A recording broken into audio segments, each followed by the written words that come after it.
मेरा ओपिनियन यह है कि मैं एक स्टेज ड्रामा मानता हूं इसको। यूनाइटेड स्टेट्स ऑफ अमेरिका के 4 प्रेसिडेंट लगे तालिबान को हटाने के लिए। 20 साल आप कहते हो आपके तमाम जो ऑफिशियल स्टेटमेंट से कि 20 साल हमने अफगानिस्तान में एक पीस का माहौल लाने की कोशिश की, लेकिन कहाँ का माहौल? मैं पूछना चाहूँगा उन 4 राष्ट्रपतियों का, यूनाइटेड स्टेट्स ऑफ अमेरिका का, उसके साथ साथ आपके 4 प्रेसिडेंट्स लगे, उसके साथ आप कहते हो कि आपके ऑफिशियल स्टेटमेंट्स हैं, आपने ट्रिलियंस ऑफ डॉलर्स आपने भाए अफगानिस्तान में डेवलपमेंट लाने के लिए। कहाँ है आपका डेवलपमेंट?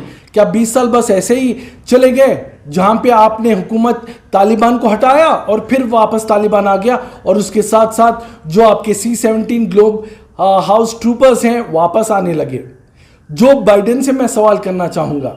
और उसके साथ साथ ये सब कुछ नहीं है, मैं समझता हूँ एक स्टेज मैनेज ड्रामा है।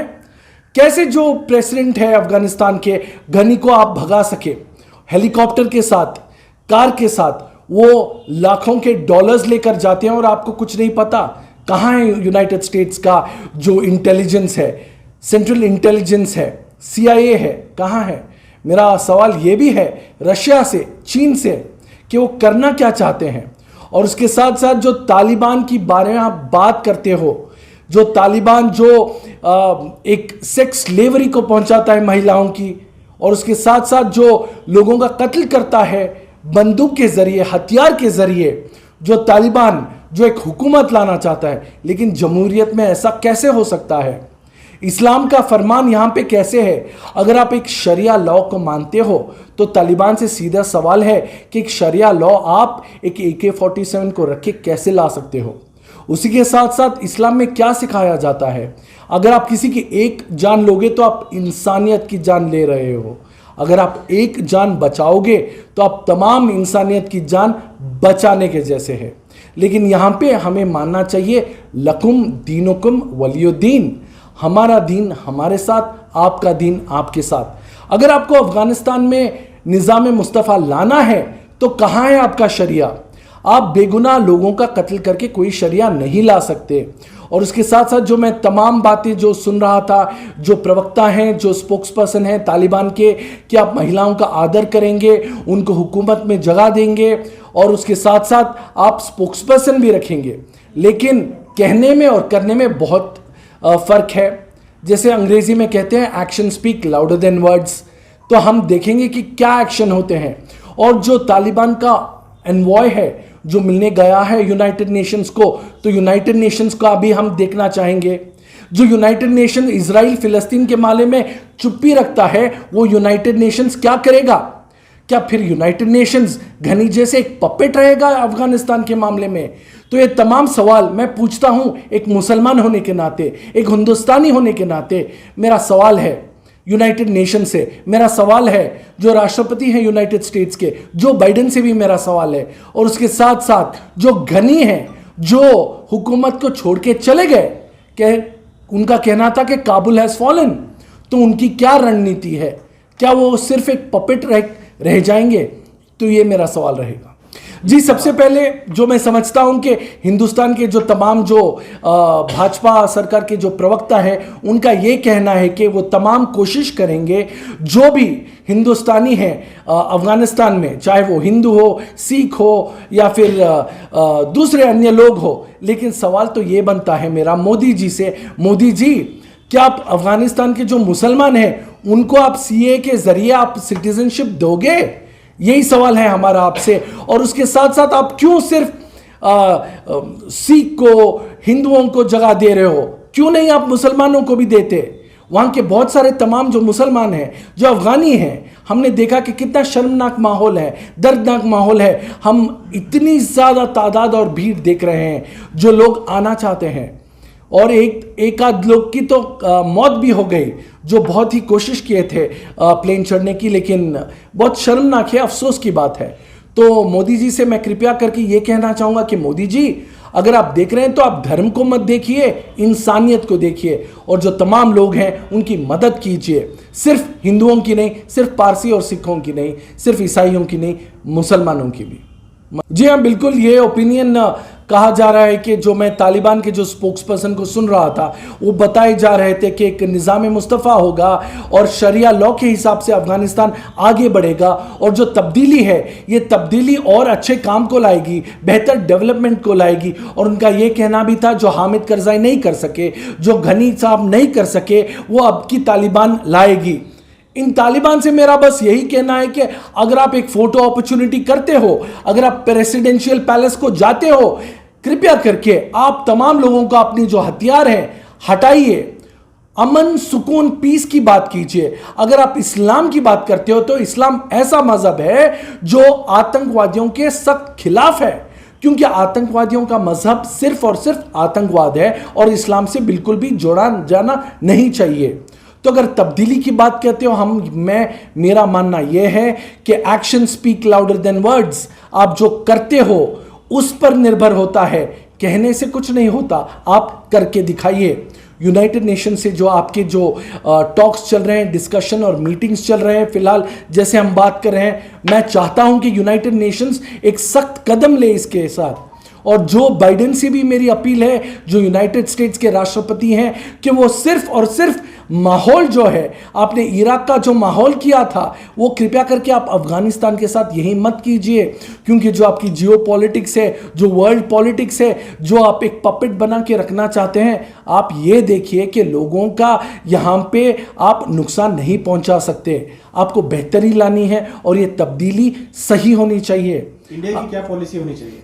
इंडिया की पॉलिसी, सबसे पहले तो इंडिया की पॉलिसी यह होनी चाहिए कि तमाम जो इंडियंस हैं, जो मैं भाजपा के सरकार के प्रवक्ताओं से सुना हूं कि वो पूरी कोशिश कर रही हैं जो यहाँ के जो इंडियंस हैं उनको वापस लाया जाए। और उसके साथ साथ उन सब तमाम स्पोक्स पर्सन का ये कहना है कि लगातार बार बार जो यहाँ की हुकूमत है वो उनके साथ टच में है और उन तमाम जो इंडियंस हैं उनको लेकर आइए। और मोदी जी और भाजपा सरकार से यह है कि इंडियंस का मतलब सिर्फ हिंदू ही नहीं है, सिख ही नहीं है, पारसी नहीं है, ईसाई नहीं है, हिंदुओं का इंडियंस का मतलब मुसलमान भी है। और मुसलमानों को भी आप इंडियन मानिए और यहाँ पर इंसानियत के नाते लेकर आइए।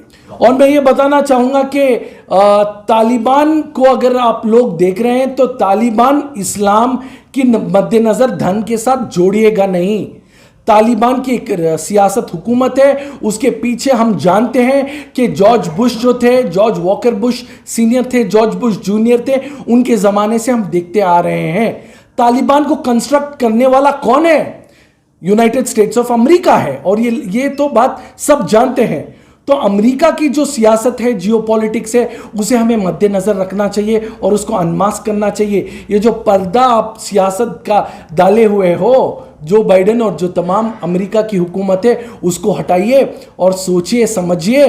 और जो इस्लामोफोबिया का आपने जो एक डर का माहौल पैदा किया है उसको हटाइए और बस ये समझिए कि इंसानियत से बढ़कर कोई मज़हब, कोई धर्म है ही नहीं।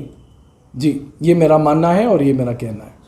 देखिए, तालिबान जो मैं समझता हूं, तालिबान ने कांटेक्ट बनाया है भारत के सरकार के साथ। उनके स्पोक्स पर्सन ने, उनके जो एक्सटर्नल अफेयर्स जो मैनेज कर रहे हैं, उन्होंने कहा है कि डरने की बात कोई नहीं है। खुद तालिबान जाकर कहा है वहाँ के गुरुद्वारा में कि हिंदुस्तानियों को डरने की बात नहीं है। तालिबान जो है तमाम कोऑपरेशन करेगा हिंदुस्तान के साथ, और जो भी तमाम नागरिक हैं जो हिंदुस्तान को आना चाहते हैं, एकदम स्मूथ ट्रांजिशन रहेगा। ये जो मैं न्यूज़ के द्वारा कह रहा हूं आपको, ये तालिबान के जो स्पोक्स पर्सन है, तालिबान का जो लोग हैं, उनका कहना है हिंदुस्तान की सरकार और हुकूमत से। जी बिल्कुल, अगर आप देखें कि 64 प्रोविंसेस हैं, जो अफ़गानिस्तान के 64 प्रोविंसेस में हिंदुस्तान ने बहुत अच्छा काम किया है। वहाँ का पार्लियामेंट हाउस जो है वो खुद हिंदुस्तान का एक तोहफा था। वहाँ पे ह्यूमैनिटेरियन ग्राउंड्स के नाते बहुत अच्छा काम हिंदुस्तान ने किया है। और श्री एच.डी. देवेगौड़ा साहब जो फॉर्मर प्राइम मिनिस्टर हैं, उनकी बात बिल्कुल सही है। हमदर्दी रखनी चाहिए अफ़गानिस्तान से और वहाँ के तमाम जो लोगों से, और यहाँ पे एक डिप्लोमेसी को अपनाना चाहिए। डिप्लोमेसी जो डॉक्टर एस जयशंकर जो हमारे एक्सटर्नल अफेयर्स मिनिस्टर हैं, अभी फ़िलहाल वो यूनाइटेड स्टेट्स ऑफ अमेरिका में हैं, और उनके भी डिस्कशन चल रहा है इसी नाते कि कैसे वो हिंदुस्तानी जो अफगानिस्तान में है उनको लेकर आ सके। और मैं मानता हूं यहां पे संयम से काम लेना चाहिए, पूरे होश हवास में काम लेना चाहिए, धर्म के नाम पे नहीं लेना चाहिए, और तालिबान को मद्देनज़र रखते हुए और हमें एक इंसानियत का एक जो हौसला है उसे बुलंद रखते हुए आगे बढ़ना चाहिए।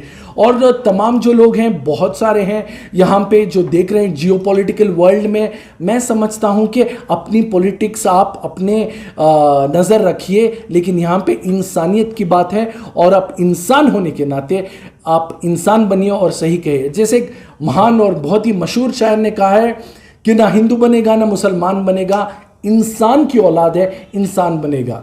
अगर आप इंसानियत की बात रखें तो ये बहुत बेहतरी होगी। अगर मोदी जी जो है, जो श्री देवेगौड़ा जी की बात सुने, समझे और उस पर अमल करें, मेरा भी मानना यही है। जी बिल्कुल, सार की नहीं कि यूनाइटेड नेशंस में भी इसका डिस्कशन होना चाहिए।